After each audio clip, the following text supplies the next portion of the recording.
On m'a enseigné le qigong puisque j'avais fait du yoga jusqu'alors et ça devenait compliqué, enfin difficile pour moi.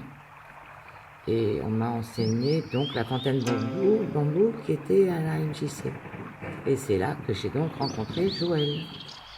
Et c'est effectivement, j'ai trouvé une certaine douceur et une poésie dans cette façon de s'exprimer et de rechercher un bien-être avec son corps. Avant de faire du qigong, je faisais de la capoeira. Et du coup, par contre, je me suis vraiment investie dans le qigong et ça a duré. Voilà. C'est pas forcément une volonté. En fait, je suis allée voir ce cours, ça m'a plu et j'y suis restée. Et puis d'année en année, j'y suis restée. Et ça fait 11 ans maintenant. J'ai commencé le qigong, je me sentais aussi très stressée par rapport au travail, etc. Et donc j'allais au cours du vendredi soir et tout de suite je me sentais vraiment apaisée après le cours. C'était un peu la porte du week-end en fait. Voilà, tout le stress professionnel qui s'était accumulé la semaine. Le cours du qigong le vendredi soir et hop, je repartais détendue. Plus on progresse, plus on ressent d'autres bienfaits. Moi j'ai commencé le qigong parce que j'ai eu un problème de santé en fait. Donc je cherche une méthode de relaxation plus. Là, je me suis inscrit et j'ai commencé le qigong avec Joël. Et depuis 15 ans, ça continue. Mais tout mon problème c'est suite à une opération que j'ai eue. D'accord. Qui s'est un peu mal passé on va dire. Un mieux-être, disons. Pas une guérison mais un mieux-être plutôt psychologique.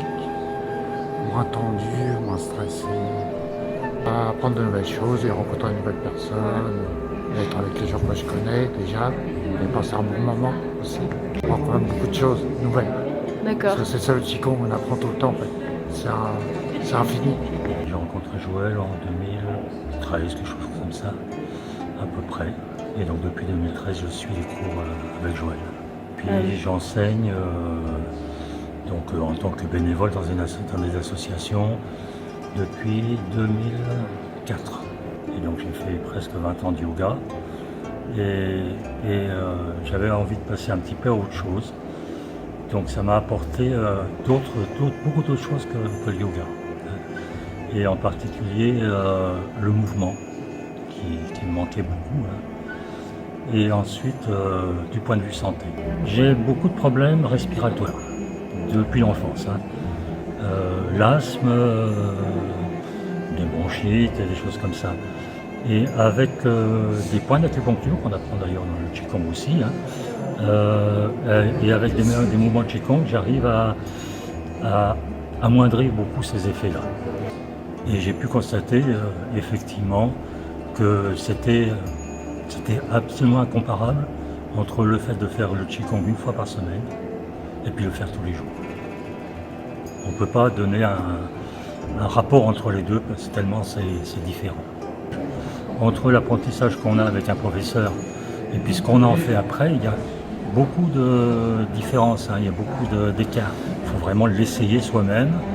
Et là, pendant au moins une semaine à 15 jours, il faut qu'on ait de la discipline. C'est difficile au début.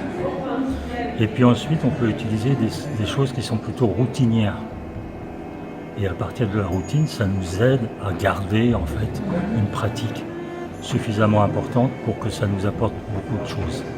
Et la plupart des élèves que j'ai pu rencontrer sont enthousiastes dans le début. Mais au bout d'un mois, il faut passer à de l'autodiscipline. Il faut passer à quelque chose qui permet qui est plus profond en nous, on peut dire.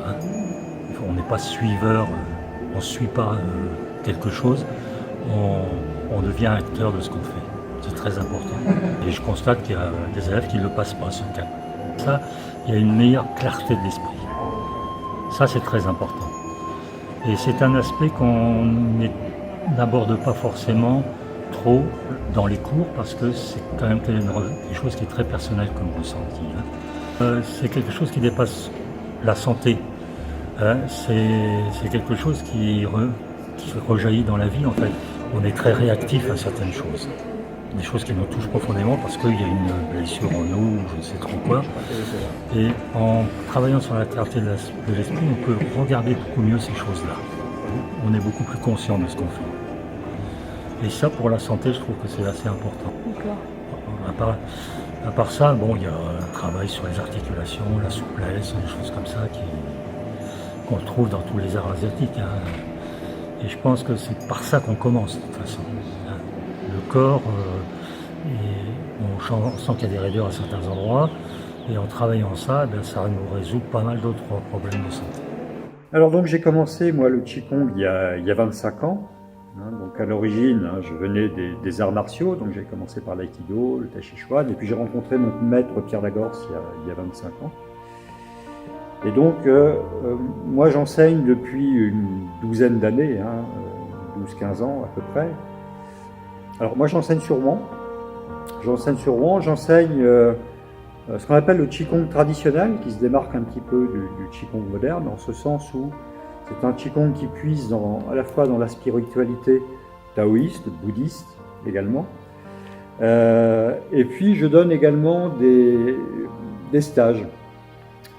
Donc je donne des stages alors dans la région, c'est à Clécy, dans le Calvados. Je vais beaucoup en Lozère également. J'ai donné des stages en Écosse, un lieu que j'aime beaucoup. Pourquoi est-ce que je donne des stages dans les régions montagneuses? Parce que je pense qu'avec le Qigong et la marche en montagne, finalement, on a, d'un point de vue santé, on a tout ce dont on a besoin. Avec le Qigong, on travaille un petit peu la puissance des jambes, hein, on travaille sur le physique. Mais encore, souvent, on a une image du Qigong qui est une image de sport pour le troisième âge, mais c'est pas ça du tout. Hein, c'est une discipline dans laquelle on travaille beaucoup sur le physique. On a également des outils qui sont des outils qui nous permettent de travailler sur la circulation d'énergie, hein, sur l'amplitude articulaire, sur la souplesse, mais également des outils qui nous permettent de travailler sur la gestion des émotions. Et puis il y a cet aspect spirituel qu'on retrouve dans le Qigong traditionnel que moi je pratique. Donc des aspects spirituels qui sont liés à la tradition taoïste ou bouddhiste. Donc tout ça c'est pour le Qigong. Déjà ça fait pas mal de choses très intéressantes. Et à côté de ça, avec la marche en montagne, on a en plus un travail au niveau du cardio.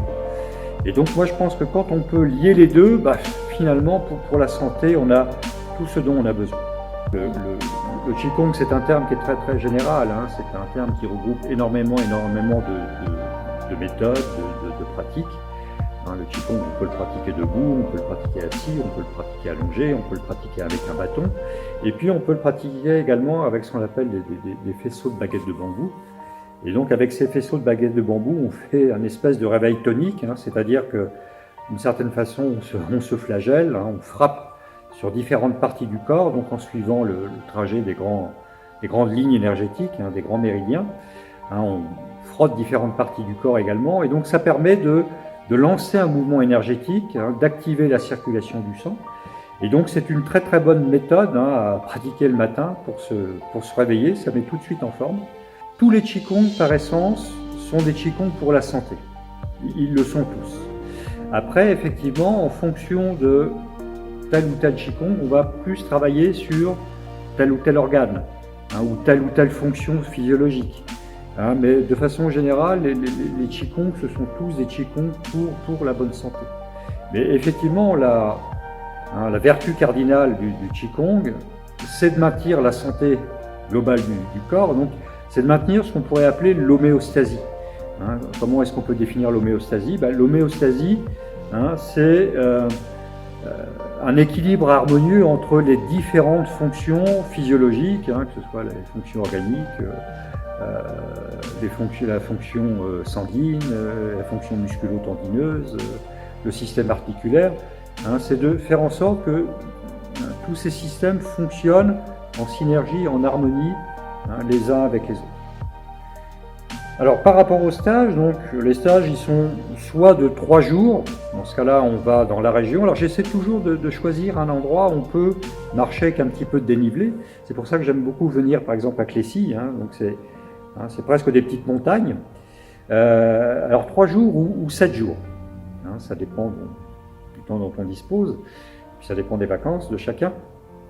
Et donc une journée type, alors généralement on fait une petite pratique entre 7h30 et 8h, donc généralement c'est le réveil tonique avec les baguettes de bambou, ça peut être autre chose, hein, mais généralement on commence par ça. Ensuite, on petit déjeune jusqu'à 9 heures et à partir de 9 heures jusqu'à midi, midi et demi, on pratique de façon intensive le Qigong avec une petite pause au milieu. Et puis l'après-midi, on va marcher. Moi, je tiens beaucoup à ça, parce qu'on marche un petit peu. Et puis après, le soir, ça dépend. Ça arrive qu'on fasse une petite pratique le soir, une petite pratique méditative ou on fasse un petit peu de théorie. Voilà. Globalement, les journées sont construites comme ça. Voilà. Alors, au niveau de l'hébergement, moi, ce que j'essaie de mettre en place, c'est un travail en partenariat avec des gens que je connais très bien, avec des gens qui ont une qualité par rapport aux services qu'ils peuvent proposer et qui ont aussi une éthique. Pour moi, ce qui est intéressant, c'est quand je vais dans un lieu, c'est de travailler en partenariat. De mettre en place un partenariat avec un hébergement. Alors ça peut être un hôtel-restaurant, ça peut être tout simplement un lieu d'accueil. Mais l'idée, c'est une idée de prospérité mutuelle. C'est-à-dire que moi, je vais leur apporter quelque chose en venant avec mon groupe. Je les aide à vivre dignement de leur travail. Et puis, en retour, on a une prestation de qualité. Généralement, je m'arrange pour que la nourriture soit bio, qu'il y ait vraiment une éthique, parce que le Qigong, c'est à la fois, de mon point de vue, c'est à la fois une éthique spirituelle, mais c'est lié aussi à une éthique environnementale et sociale et écologique. J'ai trouvé un enseignement riche, complet et accessible. C'est très, très important. Après avoir travaillé avec pas mal de personnes, c'est un enseignement qui s'appuie sur des traditions bouddhistes tibétaines, avec un enseignant qui est maintenant décédé, qui est Pierre Lagos, et un autre enseignant sur la tradition taoïste, qui est Gérard Aide. Et donc, c'est quelque chose de très vivant comme l'enseignement que donne Joël. Les activités de plein air sont très importantes et ça accompagne bien le travail qu'on fait en Qigong. Donc que ce soit effectivement des activités de marche simplement, de randonnée, ou des randonnées en raquette, ou quelque chose qui nous permet d'être en contact avec la nature. C'est quand même beaucoup le travail du Qigong, d'être en contact avec la nature, les énergies, des choses comme ça.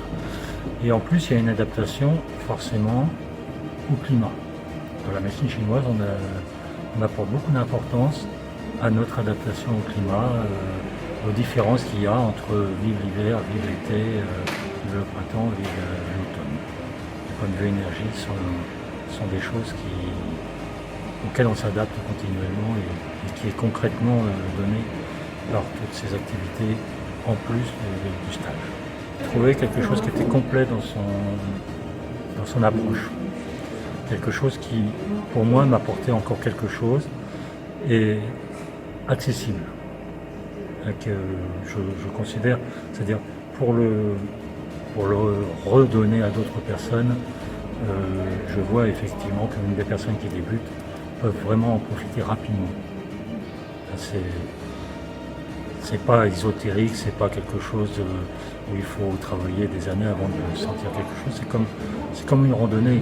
La randonnée, on va vers un but, on va voir un endroit, mais on en profite dès qu'on fait le premier pas.